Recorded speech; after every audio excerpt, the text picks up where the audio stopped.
I'm Lee Moore. I'm Rob Moore. And this is the Chinese Literature Podcast.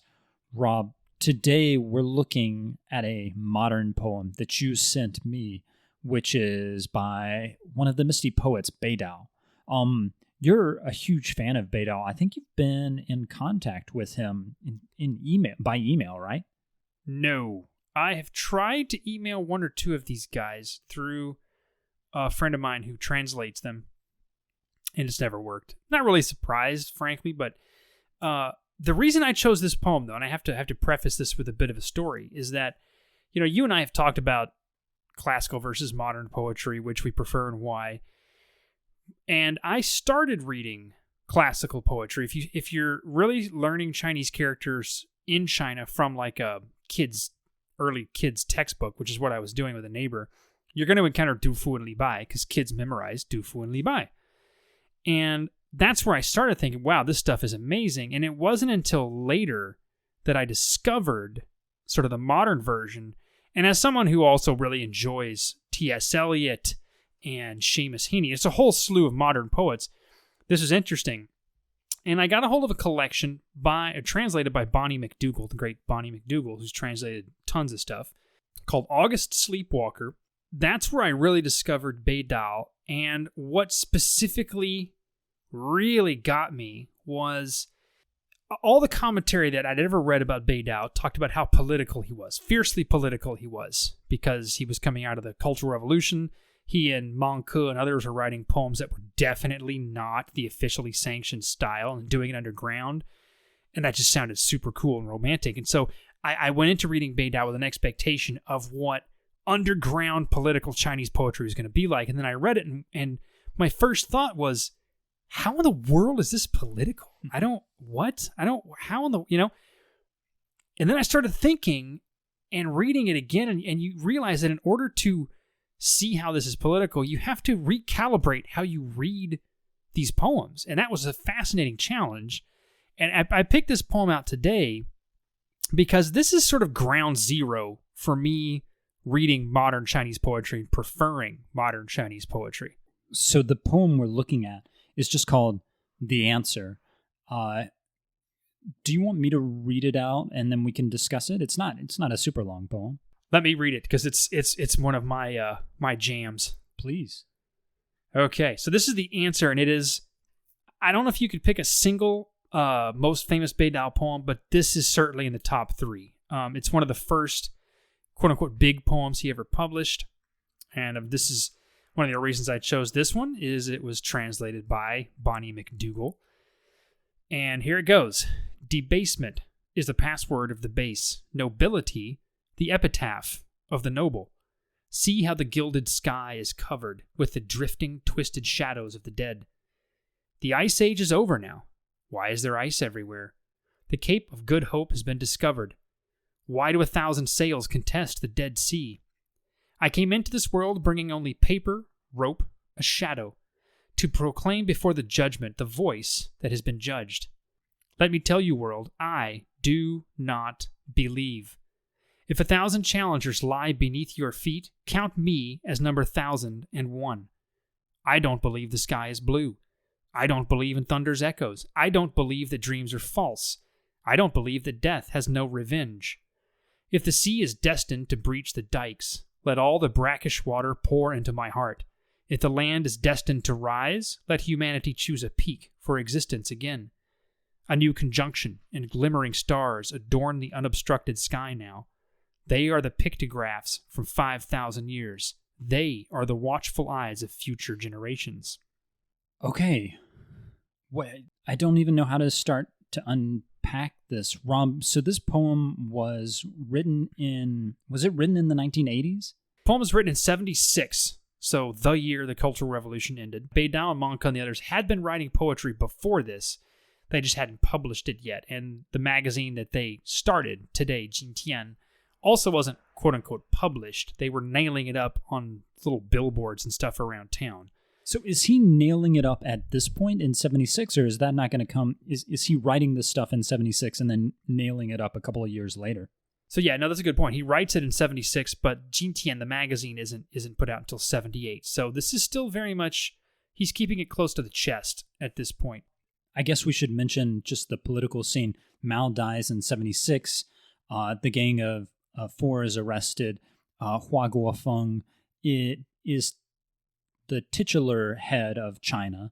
You have portraits of Mao and Hua Guofeng hanging side by side, but a figure named Deng Xiaoping is slowly taking power in 1978, and things are about to change big time when he starts publishing this. So, help me take this poem apart, Rob. So there's just a ton going on here. I want to, though, draw attention to one line, which in Bonnie McDougall's translation, I'm just going to read out how it looks on the page. I do not believe ! And it is that way in the Chinese as well. It's 4 characters with the dash in between. So that is not done in Chinese poetry. You don't have character dash. That's just really, really weird. It seems as drastic as the move in some of Lu Xun's works to have English introduced in his text in the 1920. Like with the most famous one is, of course, AQ. He has the English words for that. Early Chinese poetry, pre-modern Chinese poetry, didn't really have punctuation. So just to have such drastic punctuation, it kind of knocks you, it's a punch in the face. And it's not literally the center of the poem, at least in terms of stanza, although it might be. I didn't count all the lines. It serves as a nice entry, I think, to it, because it's like the ultimate expression of rejection. And the Misty Poets were known for writing poems that were really kind of inscrutable. You'd find a line and go, what are they talking about here? Which was sort of the point. Because for years, the only poem you were allowed to write was a good Maoist communist poem where you didn't have to ask any questions because it was all right there on the page. And you mentioned the term Misty Poets. I think you're kind of starting to define them, but can you explain Misty Poets, who they are? So the Misty Poets, I mean, the term is pejorative. It was given them by a journalist at the time who, like many others, couldn't understand what the heck they were writing about. And it's a whole movement of poets who started out during the Maoist era, mostly during the Cultural Revolution, writing their own poems, not publishing them, just writing them. They managed to get hold of bootleg translations of people like T.S. Eliot, William Faulkner, writers who were sort of in the avant-garde in the U.S. in the past, and not so much anymore. And they started modeling a new poetry style off of that, intentionally not making sense, or making sense in a very different way. Intentionally not writing the way you were supposed to in Maoist China. And they were called Misty because it just seemed very unclear and murky what they were writing about. And you can kind of see that here. Even in the English translation, you have things like, to proclaim before the judgment the voice that has been judged. You'd have to really think about that. You can't just read it and go, oh, I see what he's talking about. Before this, so I think you were mentioning this before I interrupted you. Maoist poetry, the way you wrote Maoist poetry was you made it as clear as possible. It had to be clear enough so that a dude farming a field who didn't have much education could get it. He could hear it, he could understand it, and it would push him to do something ideologically, work harder for the Chinese Communist Party, whatever. There's none of that here, right? This is the opposite of that. That one line about I do not believe is an interesting one because it's supposed to be in response to the world, but of course you can easily see it as a response to Mao and the Maoist regime.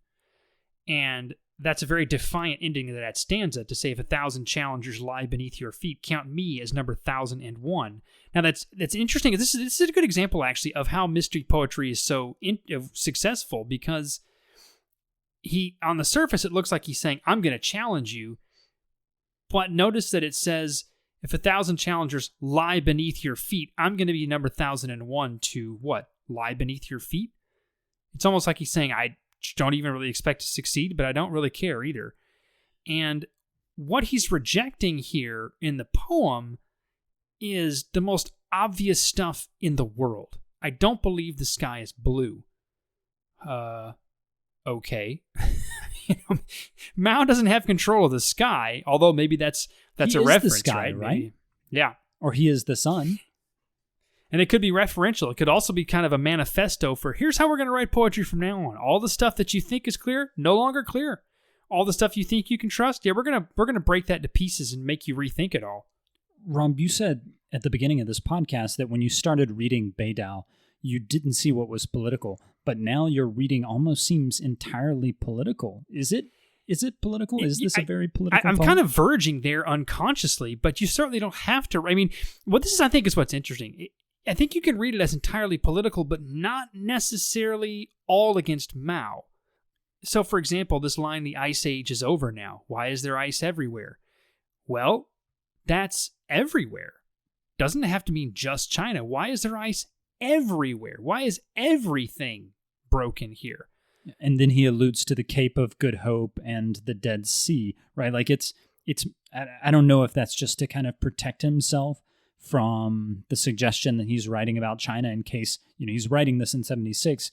During the Cultural Revolution, if poems like this were discovered, you could get in big trouble. Maybe this is just a way to protect himself, to say, "Oh, that was nonsense poetry," and the Red Guard who is interrogating you, who is struggling against you, will buy that because they're not good readers. Or maybe we should take this as genuinely he's talking about an ice age that exists over the entire planet. Yeah, and this is the sort of the hallmark of the style is there are different ways to read something like this. Who's being judged in that one stanza? Why is he bringing with him nothing but paper, rope, and a shadow?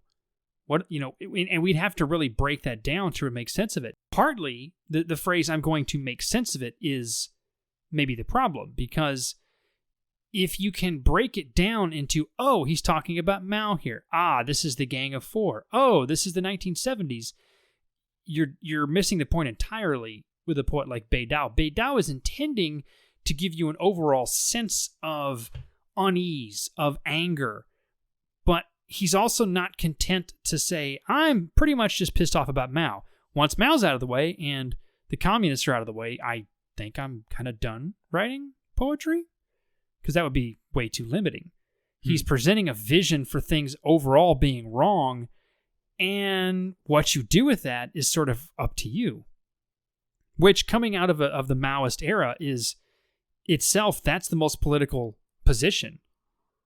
Saying, I'm not content to just teach you with my poetry. I want to put you in a position where if you're going to read it, you're going to have to think. You're going to have to make sense of it yourself. I'm not going to do the work for you anymore. That's about as strong a stance against Maoist art as you can get. What do you make of the position of China here? We talked kind of about the Cape of Good Hope, the Dead Sea. If you can say anything in this poem is unambiguous, it almost seems to unambiguously be alluding to China. He's talking about pictographs from 5,000 years, the watchful eyes of future generations. What's going on there? Well, that's the another. I think every line has some version of this, where you have something from the past meeting something from the future, something big meeting something small. So, pictographs from 5,000 years is I'm with you. I think that's pretty obviously a reference to Chinese characters and the birth of Chinese characters. But how are they the watchful eyes of future generations? It doesn't make any sense at all. Except to see it as something that's very ancient has to be rediscovered.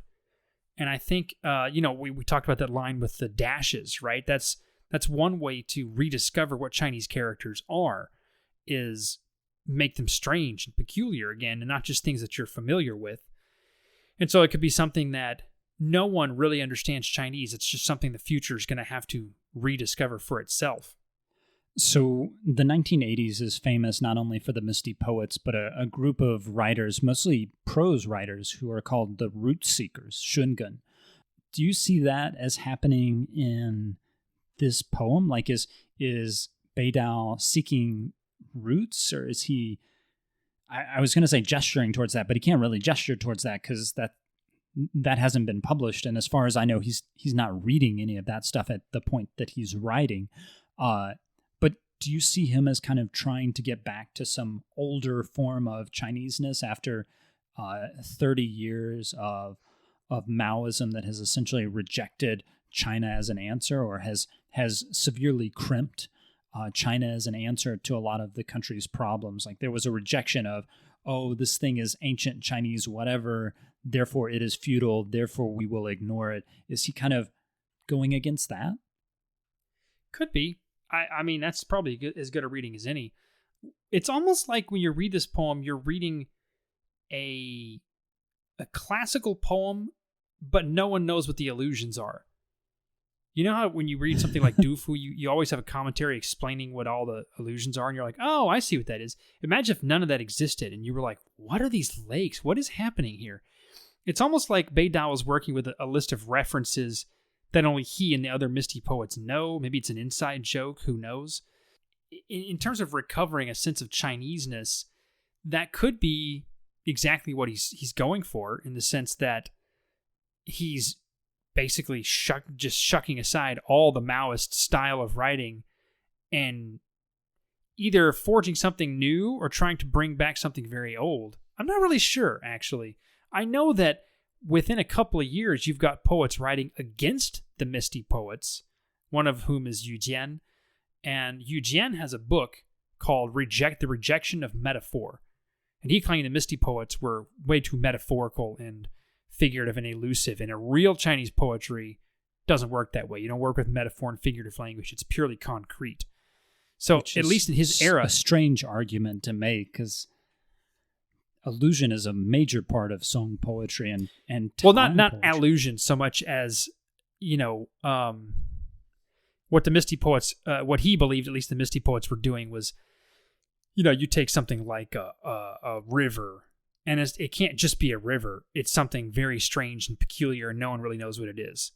And, we were in some of our discussions about Song Dynasty poetry in particular, there are obvious allusions if you know what they are, but the poem also works perfectly well if it's just about a river, especially in Tang Dynasty poetry, where it's executed with such technical flair, you have to admire how it works. You and I have disagreed over symbolism and whether or not it matters before, right, Rob? Oh yeah, but anyway, that's just a way of saying that this language is very dense, and it depends on if you see Chinese poetry as sort of fundamentally elusive, symbolic, metaphorical, or not, I guess. Is this poem alluding to stuff? Can you nail down an allusion? Feels like it. I mean, written in 1976 at the end of the Cultural Revolution, it seems almost impossible that, something like the Ice Age is over now, why is there ice everywhere? Sounds exactly like, so Mao's dead, why do you think still suck? The Cape of Good Hope has been discovered, so why is everyone, we have all this hope ahead of us. Why do 1,000 sails contest the Dead Sea? Why is everyone still fighting over something that's clearly not going to work anymore? So you can see some clear references like that if you want to read it that way. But those are all political references, which then we get back into the question, is this a political poem? It is, but again, what's the goal? A good Maoist political poem, the goal is to stir the people up to greater feats of revolution and supporting the party. Here, the political goal is to make someone think like an individual, which is pretty radical. I think that's a great place to end it. I'm Lee Moore. I'm Rob Moore. And this is the Chinese Literature Podcast.